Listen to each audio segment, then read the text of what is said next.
Christine लूकस एक ऐसे आदमी के बगल में जागती है जिसे वह नहीं जानती। वह आदमी समझाता है कि वह उसका पति बेन है और 10 साल पहले एक कार एक्सीडेंट में उसके सर पर चोट लगी थी, जिससे उसके लिए सब कुछ याद रखना नामुमकिन हो गया। एक न्यूरोसाइकोलॉजिस्ट नैश क्रिस्टीन को ठीक करने में उसकी मदद कर रहा है, जो उसे अपने विचारों को रिकॉर्ड करने और हर दिन प्रोग्रेस करने के लिए एक कैमरा देता है। वह कैमरे में वीडियो देखने के लिए उसे याद दिलाने के लिए हर सुबह उसे फोन करता है, लेकिन उसे बताता है कि वह कैमरे को बेन से छिपा कर रखे। नैश ने खुलासा किया कि उसकी याददाश्त तब गई जब उस पर हमला किया गया और एक एयरपोर्ट के होटल के पास मरने की हालत में छोड़ दिया गया। वे दोनों अनुमान लगाते हैं कि बेन शायद क्रिस्टीन को परेशानी से बचाने के लिए उसे कार एक्सीडेंट का कारण बताता है। अपने इलाज के दौरान नैश क्रिस्टीन को एक महिला की फोटो देता है।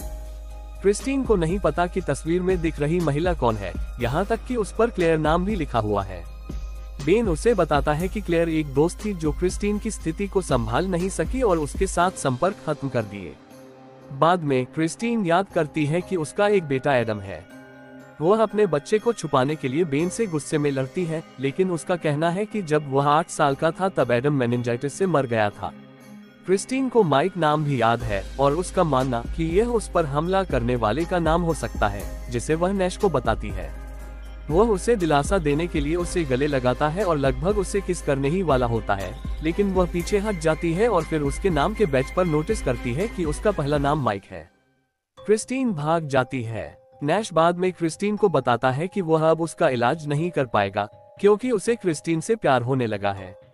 क्रिस्टीन को पता चलता है कि उसके हमले के कई सालों बाद बेन ने उसे एक नर्सिंग होम में रखा था और उसे तलाक दे दिया था और कुछ समय बाद उसे अपने साथ रहने के लिए घर ले आया।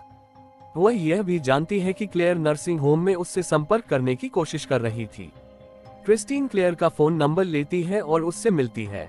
क्लेयर ने खुलासा किया कि क्रिस्टीन ने अपने हमले से पहले एक अफेयर शुरू किया था और हमले के बाद बेन और क्लेयर एक बार साथ भी सोए थे। क्लेयर ने क्रिस्टीन को एक लेटर दिया, बेन द्वारा उसे लिखा गया था। उसने क्लेयर से इसे क्रिस्टीन को देने के लिए कहा था कि जब भी वह इसे पढ़ने की स्थिति में हो तो ये लेटर उसे दे देना।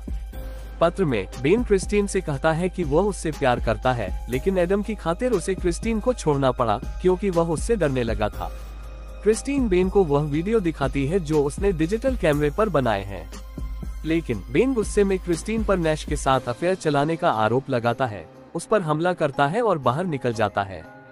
बाद में फोन कॉल द्वारा क्लेयर ने क्रिस्टीन को सूचित किया कि बेन का दावा है कि उसने कई वर्षों से क्रिस्टीन को नहीं देखा। क्रिस्टीन उस बेन के बारे में बताती है जिसके साथ वह रह रही है और उन्हें पता चलता है कि वह बेन नहीं है।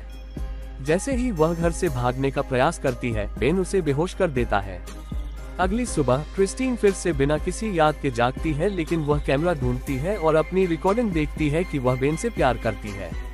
बेन क्रिस्टीन को फोन करता है और उसे उनकी सालगिरह मनाने के लिए पैक करने के लिए कहता है। वह फिर नैश के पास जाता है और उसे क्रिस्टीन से दूर रहने के लिए कहता है। उस रात बेन उसे एक होटल में ले जाता है। वह बताता है कि वह माइक है, जिस आदमी के साथ उसका अफेयर था। क्रिस्टीन को तब याद आता है कि माइक चाहता था कि क्रिस्टीन बेन को उनके अफेयर के बारे में बता दे, लेकिन क्रिस्टीन ने इनकार कर दिया और माइक ने ही उसे मारने की कोशिश की थी, जिसके वजह से उसे भूलने की बीमारी हो गई। माइक उसके कैमरे से वीडियो हटा देता है और कहता है कि उसे अब बेन बनकर रहने में कोई दिलचस्पी नहीं है।